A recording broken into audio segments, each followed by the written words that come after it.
Tyler, the Creator, has a lyric that says, "Black bees are mad because my main bee is vanilla." And you think I care about the struggles he experienced with black women? He made it very clear from the beginning that he doesn't want to have a single thing to do with a black woman. The last time I saw him have a dark-skinned woman in his music videos, he was jumping on her butt. Hi guys, welcome back again to another video. Thank you so much for clicking as always. If this is your first time here, my name is Julie. You are welcome to Julie Harrison Reacts. Don't make it your last by subscribing. Lots of black people are reacting on the fact that they think Taylor Swift is not just being obsessed with the black women, rather she's been intimidated by the black women. And they had a lot of things to say about her recently released album. I was able to gather a lot of stitches and people's reactions, and most importantly on the reasons why they think she needs to do better. But before then, disclaimer, this video does not in any way promote conflict. This is really for educational purposes and of course creating awareness on the recent trends happening on social medias. Let's watch these videos. Like a lot, not all, but like a lot of white women, Taylor Swift is obsessed with black women. And when I say that, I don't mean as like, oh, like a stalker. Her behavior and how she's conducted herself as a white artist over the years shows that. Every single one of Taylor's exes has dated or left her for a black woman. That's the truth. And we can take this way back when Kanye called her out and basically said Beyonce is better than Taylor because she is. But Kanye was saying that the industry was kind of racist because all the whatchamacallits, that Album of the Year awards and stuff like that Taylor was getting, Beyonce should have been getting. He couldn't stand the fact that it was true. This is not just a Taylor Swift and Kayla situation. This is a universal situation because I can say that as a black woman, and I know so many other black women have experienced this before. They date a white man, or they're asked out by a white man, or a white man is interested in them. And that man's ex or other white women around that see them together are jealous, very microaggressive with the comments and the slick stuff they say. Will be stalking your account, all up in your profile views, and then all of a sudden user 3456788WXYZ is in your profile views every other week. I also said this in one of my other videos a few months ago that blew up about how a lot of white women are jealous of black women. How America tries so hard to push this narrative that blonde hair, blue eyes, and being white is the standard. Whole time that standard is jealous of us. The last time I spoke about Taylor Swift, Swifties got in my comments and basically said, well, Taylor's a girl's girl. No, she's a girl's girl when it comes to white women. When Kayla was being attacked and racially attacked online, and hate comments and hate posts were being spread about her from Swifties. These are people who have Swiftie in their bio and they are Taylor Swift fans from Swiftie. As soon as Taylor Swift started dating Travis, not one time did Taylor step up and say, hey, you know what I mean? I understand that's his ex. You don't need that. That's not acceptable. My fans don't do that. My fans shouldn't be doing that. My fans shouldn't act like that. You leave her alone. That's what girls do. So like a lot, not all, white women, she's just another white woman who's jealous of black women, intimidated by black women, and she's trying to do everything she can to validate herself. But she just can't wrap her head around the fact that we're always winning, despite the oppression. Tyler, the Creator, has a lyric that says, "Black bees are mad because my main bee is vanilla."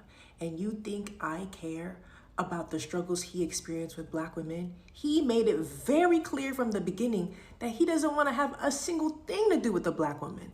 The last time I saw him have a dark-skinned woman in his music videos, he was jumping on her butt.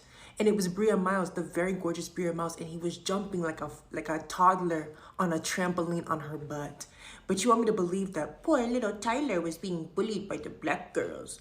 But his entire career was built off of being harmful and mean to women. If you're the kind of person that's like, I don't really know why the black girls don't like me, and you're the person making fun of the black girls, you need to just have one knock on the head. Because I need you guys to be so for real. I need you to be so for real. Tyler is not a victim of poor little black girls not making fun of him and not liking him and stuff. He's not. He just didn't like himself. That's why he used to call himself ugly in all his songs, because he thought he was ugly. He doesn't think he looks good, and he doesn't like himself. And because he doesn't like himself, you know what he does? He hates black women. That's usually how it goes. Like, no one can tell me otherwise. Like, they want to act like, oh, I don't know, people didn't pay attention to me. You were mean. You were a mean. Taylor Swift has zero impact on the black community. This is a fact that we know, and as a black man, I can speak boldly about that. Are there black Swifties? Absolutely. Does anything that Taylor Swift does move the needle within the black community? No chance. I said that, and the Swifties apparently lost their mind because this woman said, I needed to be humbled by Swifties.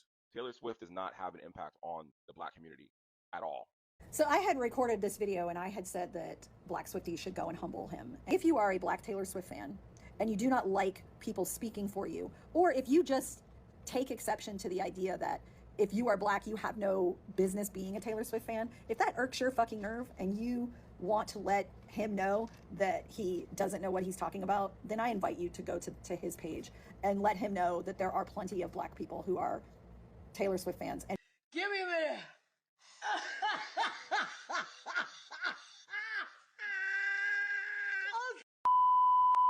I'll always say we live in two different realities in America, because there's an America in which Taylor Swift is their God.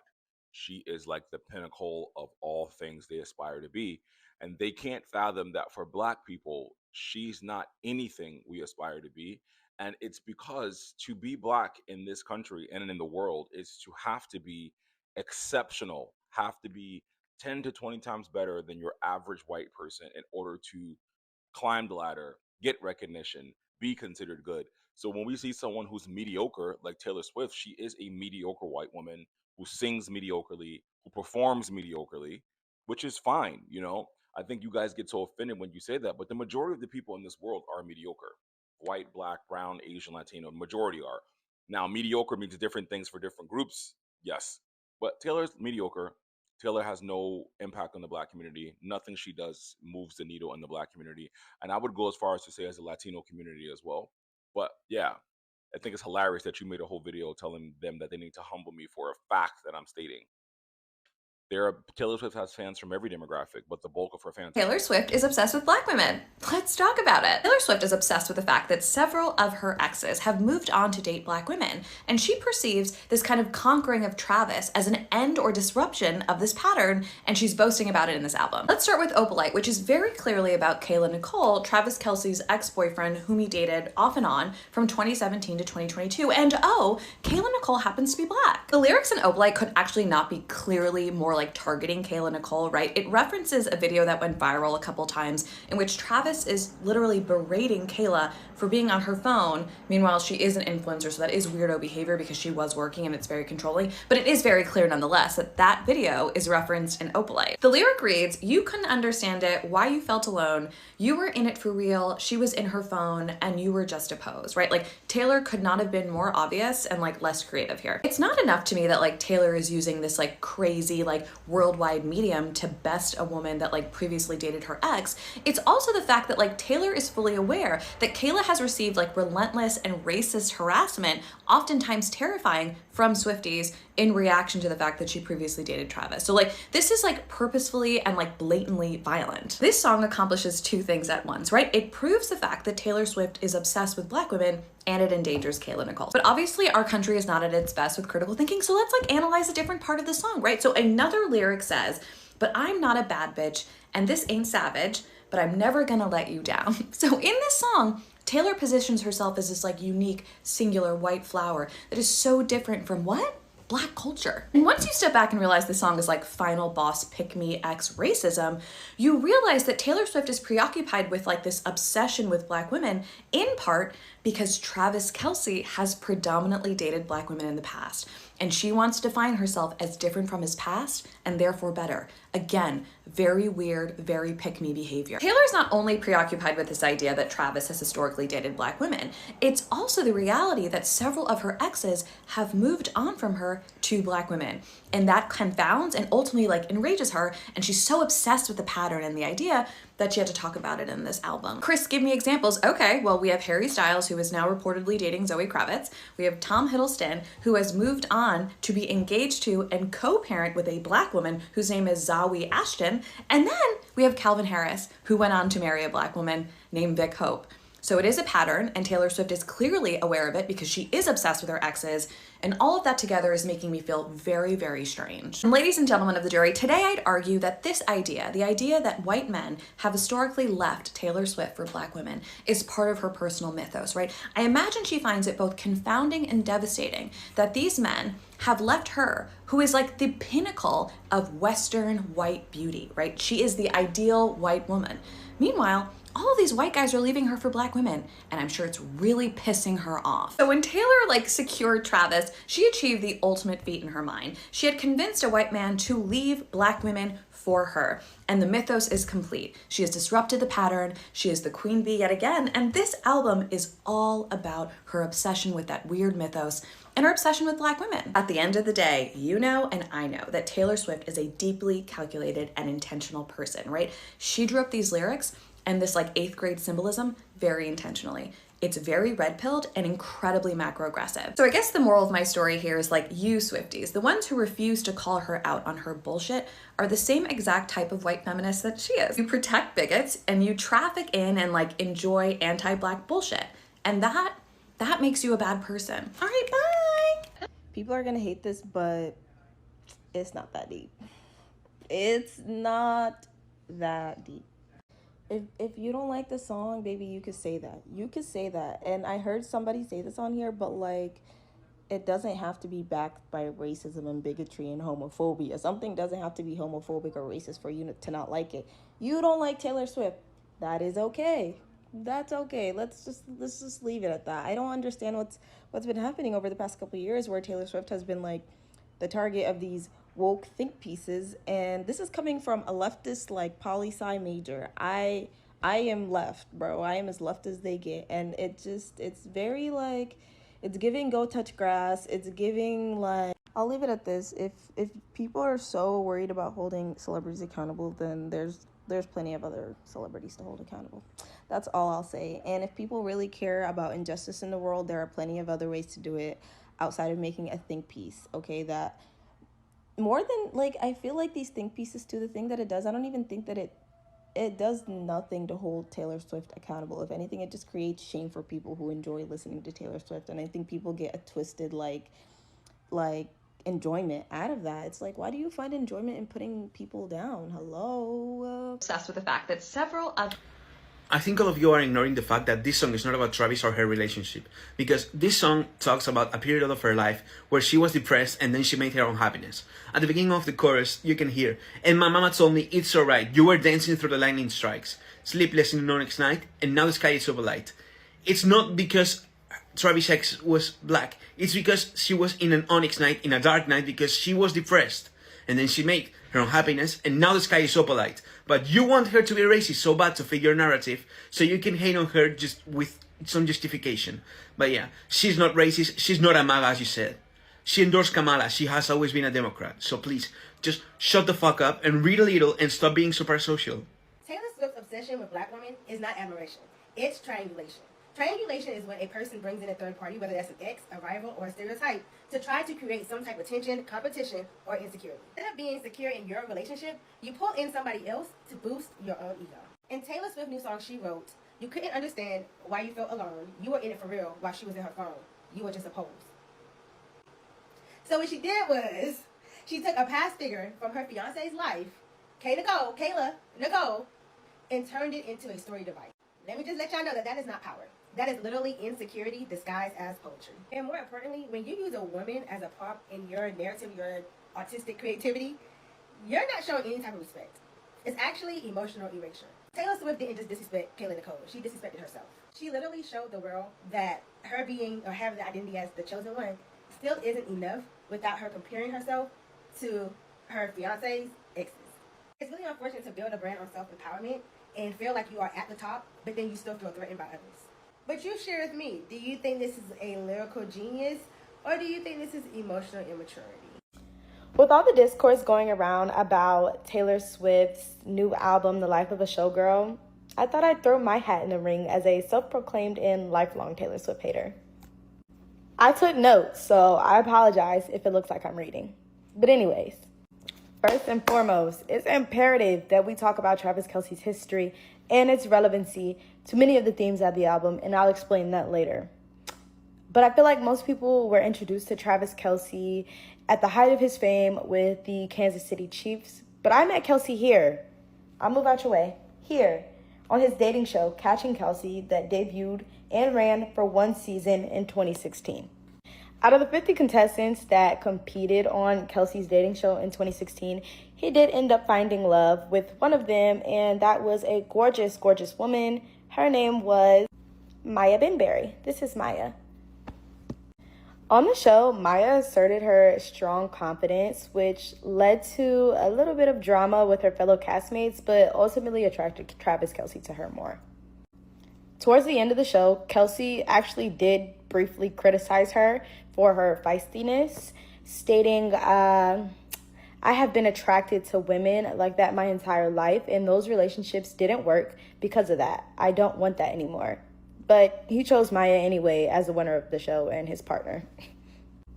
Catching Kelce debuted in October of 2016, ran for about 7 or 8 episodes, and ended in November of 2016.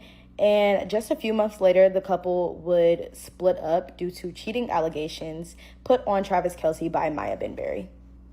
Since her time on the show and with Travis Kelce, Maya has gone on to appear on other love and dating shows, and she even wished Travis Kelce and Taylor Swift the best of luck, stating, "Taylor seems like such a fun girl with a beautiful spirit, so I wish her the best of luck, but I wouldn't be a girl's girl if I didn't advise her to be smart." In February 2017, Travis Kelce would go on to start a very public relationship with sports journalist and social media influencer, Kayla Nicole. Once again, I'll move out the way. She's gorgeous. I feel like she should be seen. The public nature of their relationship would make their connection susceptible to outside influences and rumors, such as the rumor that Travis Kelce cheated on Kayla Nicole after they broke up in August of 2020, which Travis Kelce denied. A month later, the couple would reconcile and last until their final breakup in August 2022, which allegedly concerned differing standards on financial responsibility in the relationship.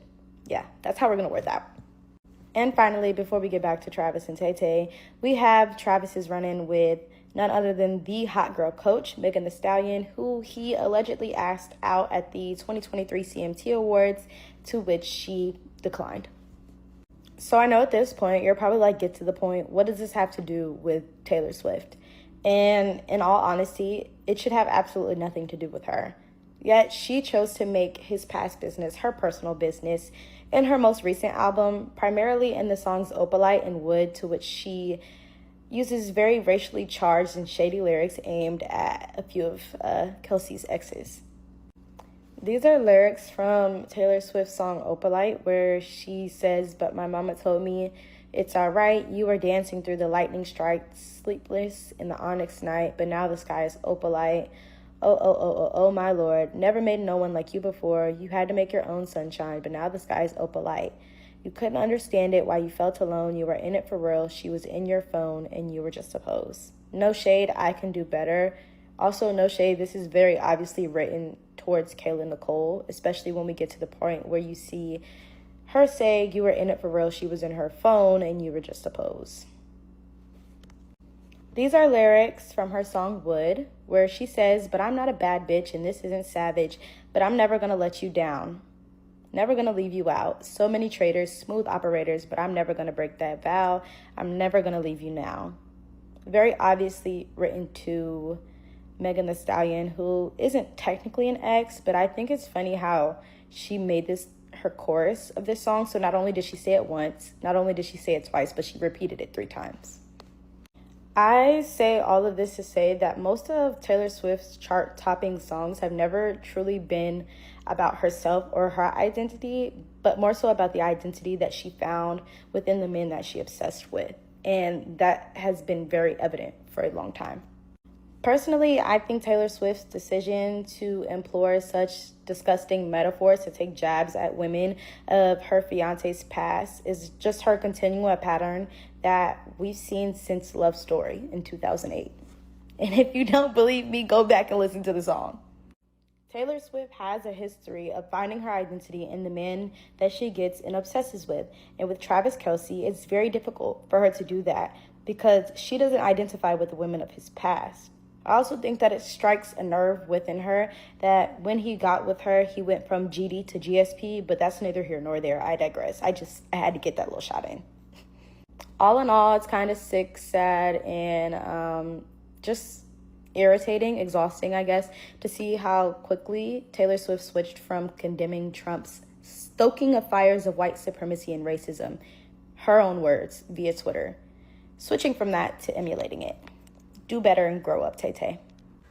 No, I cannot care whether there are microaggressions in Taylor Swift's new album. I am unable. Andrew, you probably don't care about microaggressions because microaggressions never affected white Americans. Microaggressions never affected white people. But I love your videos. You seem like a very intelligent guy, so I'm sure you can understand this, right? All of the macroaggressions started as microaggressions. You mentioned all the bombings going on in the world. You mentioned all the people getting snatched up off the street. Black kids being zip-tied and folks getting their heads knocked loose. Understand, this has been happening way before this time period. But white Americans are just now starting to wake up and realize because they are now being affected. Now it's a macroaggression. Now, I can care less about Taylor Swift album, but understand this.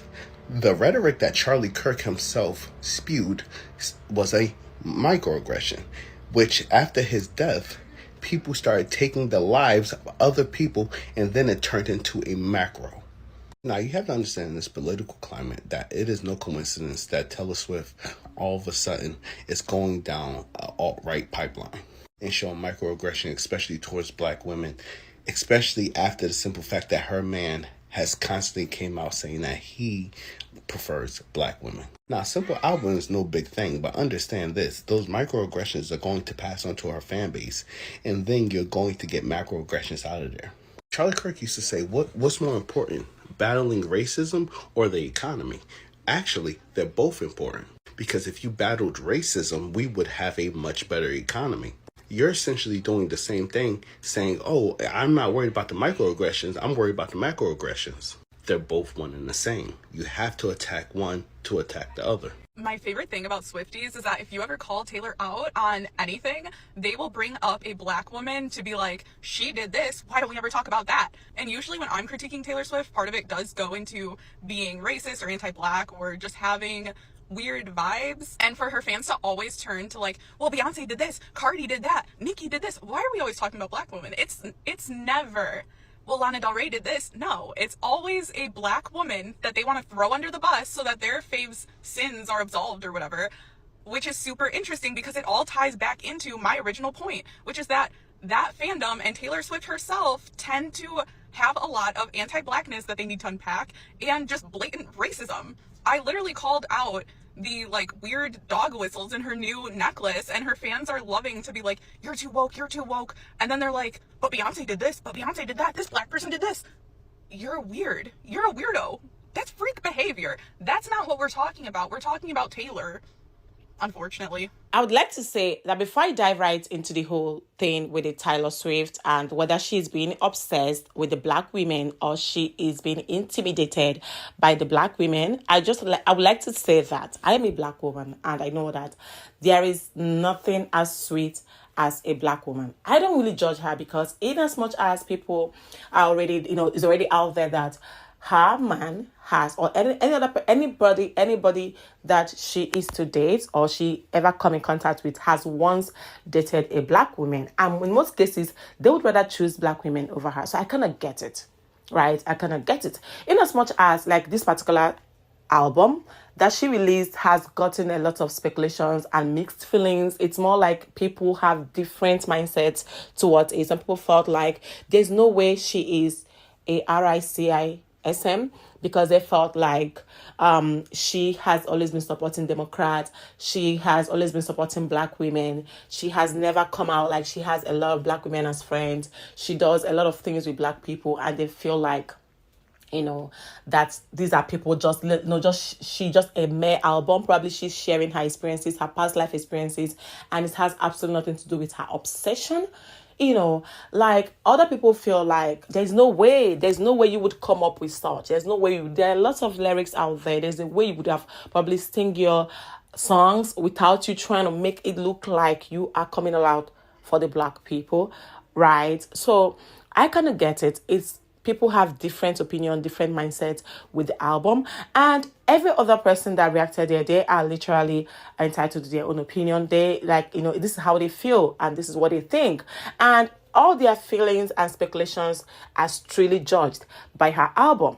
Let's just try to twist this whole thing real quickly, right? What if She has absolutely nothing to do with what people think. What if she just sang a song from his soul? I just love the lyrics. I've listened to it. Like, I've actually been binge listening to that song. I've listened to it so many times, and I kind of think it's a good lyrics, good song. I just love the flow and everything.